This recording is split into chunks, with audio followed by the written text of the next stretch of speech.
Students, next topic നമുക്ക് voting ആണ്. Voting എന്ന് പറയുമ്പോൾ മീറ്റിംഗ് നടത്തി ബോർഡ് ഓഫ് ഡയറക്ടേഴ്സിനെയും ഇതിനെയൊക്കെ തിരഞ്ഞെടുക്കാൻ നമ്മൾ മെജോറിറ്റി ആർക്കാണോ മീറ്റിംഗ് നടത്തിയിട്ട്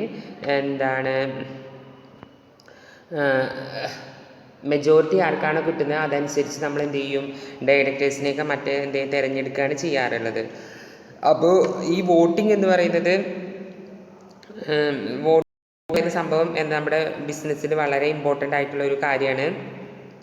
അപ്പോൾ വോട്ടിംഗ് നടത്തി കഴിഞ്ഞാൽ അത് ഇക്വാലിറ്റി ഓഫ് വോട്ടാണെങ്കിൽ the chairman shall have the second or casting vote എന്നാണ് പറയുന്നത്. അപ്പോൾ resolution proposed in general meeting of company are decide to vote of the members of the company. Every member whose name appear in the register of members has right to vote at the general meeting. പേര് ആരുടെയൊക്കെ ഉണ്ടോ അവർക്കൊക്കെ എന്ത് ചെയ്യാനാണ്, vote ചെയ്യാനുള്ള അവകാശമുണ്ട് എന്നുള്ളതാണ് പറയുന്നത്. അതാണ് നമ്മുടെ ഈ ഒരു വോട്ടിംഗ് എന്നുള്ളതുകൊണ്ട് പറയുന്നത്. അപ്പോൾ അതേപോലെ തന്നെ ഈ വോട്ടിംഗ് എന്ന് പറയുമ്പോൾ അതിന് ഓരോ വോട്ടിംഗ് കമ്മിറ്റികളും ഒക്കെ തീരുമാനങ്ങൾ എടുക്കാനൊക്കെ ഉള്ള ആൾക്കാരുകളുണ്ട്. അപ്പോൾ അതൊക്കെ അടിസ്ഥാനപ്പെടുത്തിയിട്ടാണ് നമ്മൾ എന്ത് ചെയ്യുക, ഈ വോട്ടിങ്ങും കാര്യങ്ങളൊക്കെ എന്ത് ചെയ്യുക, തീരുമാനിക്കുക എന്നുള്ളതാണ് പറയുന്നത്. അപ്പോൾ നമ്മൾ സാധാരണയായിട്ട് എങ്ങനെയാണ് ഇതിൻ്റെ ഡ്യൂട്ടീസുകളും കാര്യങ്ങളും എന്നുള്ളതൊക്കെയാണ് നമ്മൾ എന്ത് ചെയ്യാൻ പോകുന്നത്, ഇവിടെ പറയാൻ പോകുന്നത്. അപ്പോൾ ഇവിടെ ഇപ്പോൾ കൊടുത്തിരിക്കുന്നത് വോട്ടിംഗ് ചെയ്യാനുള്ള ആരൊക്കെയാണ് വോട്ടിംഗ് ചെയ്യുന്നത്.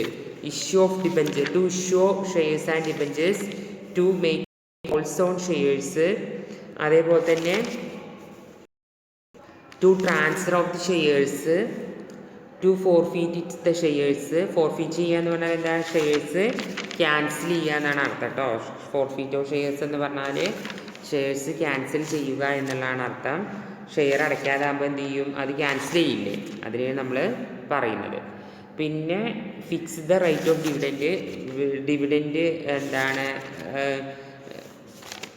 എത്രയാണോ ഡിവിഡൻറ്റ് അത് തരാം. അപ്പം ഇതൊക്കെയാണ് നമ്മൾ ഈ പറയുന്ന കാര്യങ്ങൾ. വോട്ടിങ്ങിൽ നമ്മൾ മെയിനായിട്ട് ഈ കാര്യങ്ങളൊക്കെയാണ് എന്ത് ചെയ്യുക, തീരുമാനം എടുക്കുക. വോട്ടിംഗ് ചെയ്യുന്ന സമയത്ത് ഏതൊക്കെ ഈ പറയുന്ന കാര്യങ്ങളൊക്കെയാണ് നമ്മൾ എന്ത് ചെയ്യുക, തീരുമാനങ്ങളായിട്ട് എടുക്കുക എന്നുള്ളതാണ് പറയുന്നത്. അപ്പോൾ ഈ ഇഷ്യൂ ഷെയർസ് ആൻഡ് ഡിബഞ്ചേഴ്സും കോൾ വിളിക്കുന്നതിനെ കുറിച്ചിട്ടും ഷെയർസ് ടു ഷെയർസ് ട്രാൻസ്ഫർ ചെയ്യുന്നതിനെ കുറിച്ചിട്ടും, അതേപോലെ തന്നെ റേറ്റ് ഓഫ് ഡിവിഡൻറ്റ് ഫിക്സ് ചെയ്യുന്നതിനെ കുറിച്ചിട്ടും, അതേപോലെ തന്നെ ടേക്ക് ഇൻ ലോൺ അഡീഷൻസ്, ഡിബഞ്ചേഴ്സിന് പുറമെ ലോൺ അഡീഷനായിട്ട് എടുക്കുന്നതിനെ കുറിച്ചിട്ടും, കമ്പനി പോളിസീസുകളെ കുറിച്ചിട്ടൊക്കെയാണ് നമ്മൾ എന്ത് ചെയ്യുക, അതിൽ ഡിസ്കസ് ചെയ്യുക. ഇനി കുറച്ച് കമ്മിറ്റികളെ കുറിച്ചിട്ടാണ് പറയുന്നത്. What is A committee? എന്താ ഈ കമ്മിറ്റി?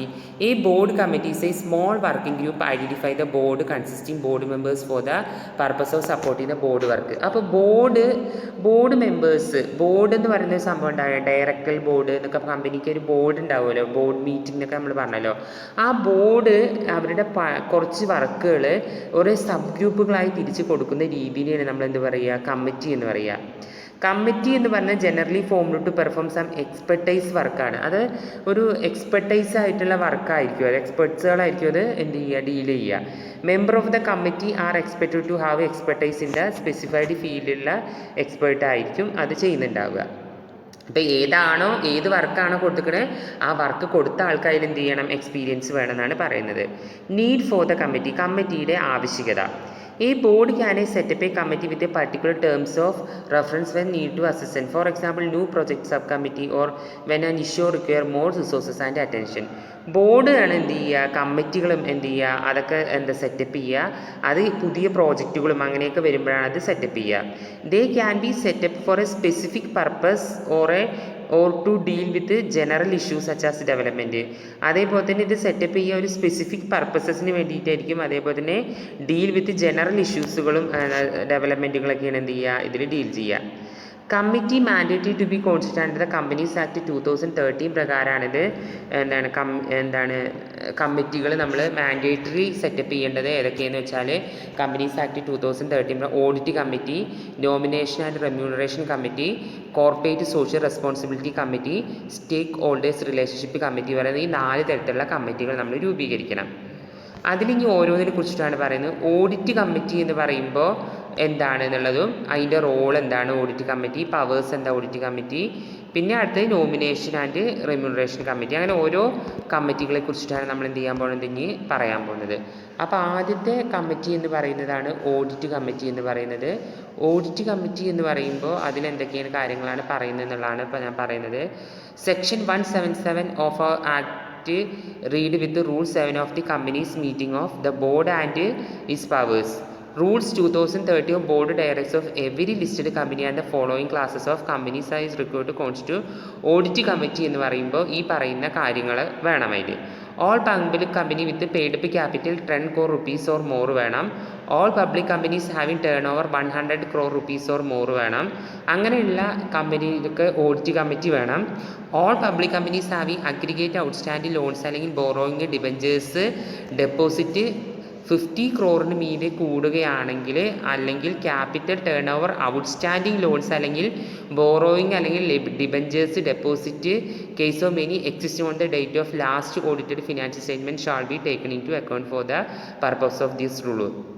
നമ്മൾ ഈ 50 crore 100 crore ഒക്കെ നമ്മൾ എങ്ങനെയാണ് തീരുമാനിക്കുക? നമ്മൾ ലാസ്റ്റ് ഓഡിറ്റ് കമ്മിറ്റി എന്താണ് വാല്യൂ ചെയ്ത എന്താണ് നമ്മുടെ ഇതനുസരിച്ചിട്ട്, നമ്മുടെ റിപ്പോർട്ട് അനുസരിച്ചിട്ടാണ് എടുക്കുക. മിനിമം ഓഫ് 3 ഡയറക്ടേഴ്സ് വേണം, independent directors forming a majority. The majority of members of audit committee including chairpersons വേണം. Shall be person with ability read and understand the financial സ്റ്റേറ്റ്മെൻറ്റിനെ കുറിച്ചിട്ട് മനസ്സിലാക്കാനുള്ള കഴിവ് വേണം. All members of audit committee shall be financially literate ആയിരിക്കണം. At least 1 member shall accounting or related financial management expert ആയിരിക്കണം എന്നുള്ളതാണ് പറയുന്നത്. മീറ്റിംഗ് ഓഫ് ദി കമ്മിറ്റി എന്ന് പറഞ്ഞാൽ as per revised listing obligation the audit committee should meet at least 4 times in a year. ഇയറിൽ 4 times വേണം. Not more than 4 months ആവരുത് എന്ന് മാത്രം. അത് എന്താണ് 2 മീറ്റിംഗെങ്കിലും എന്ത് ചെയ്യണം, കൂടിയിരിക്കണം എന്നുള്ളതാണ് പറയുന്നത്. കോറം ഷാൾ ബി ചെയ്ത 2 മെമ്പേഴ്സെങ്കിലും വേണം. 1/3 ഓഫ് മെമ്പേഴ്സിലെ audit committee whichever is greater but there should be minimum of 2 independent members എന്തിരിക്കണം, ഈ കമ്മിറ്റിയിൽ പ്രസൻറ്റ് ആയിരിക്കണം എന്നുള്ളതാണ് പറയുന്നത്. എന്തൊക്കെയാണ് ഓഡിറ്റ് കമ്മിറ്റിയുടെ role?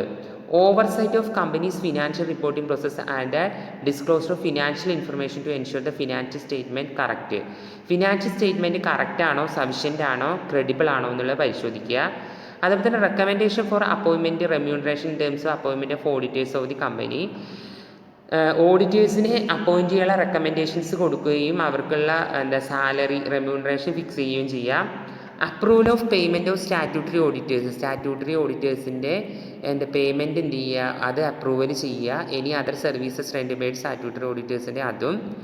Reviewing with the management of the quarterly financial statement before submission to the board for approval. അതേപോലെ നമ്മുടെ ഫിനാൻഷ്യൽ സ്റ്റേറ്റ്മെൻറ്റുകളെ കുറിച്ചിട്ടൊക്കെ എന്ത് ചെയ്യുക, കറക്റ്റായിട്ട് അപ്രൂവൽ വന്നോ എന്നുള്ളതിനെക്കുറിച്ച് മനസ്സിലാക്കുക. അതേപോലെ review auditor independence, performance and effectiveness of auditor പെർഫോമൻസിൻ്റെ പ്രോസസ്സിനെ കുറിച്ച് മനസ്സിലാക്കുക. To review the functioning of the whistle blower mechanism. എന്താണ് വിസിൽ ബ്ലോവർ എന്നുള്ളത് പറഞ്ഞുതരാം. വിസിൽ ബ്ലോവർ മെക്കാനിസം റിവ്യൂ ചെയ്യുക. അതിന് വരുന്നുണ്ട് കേട്ടോ നിങ്ങൾക്ക് detail topic. Whistle blower discussion with statutory auditors before the audit commences about natural and scope of audit as well as post audit discussion to ascertain any area of concern.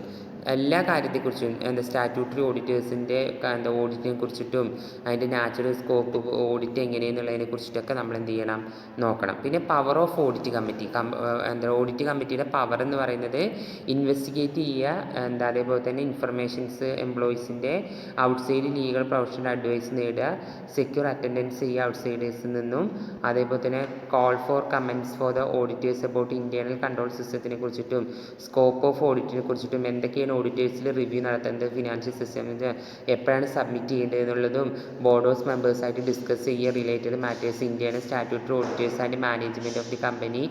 The auditors of the company and the key managerial person have right to heard audit committee considered auditors report but not short have right to vote ചെയ്യാനുള്ള അവകാശം ഉണ്ട്.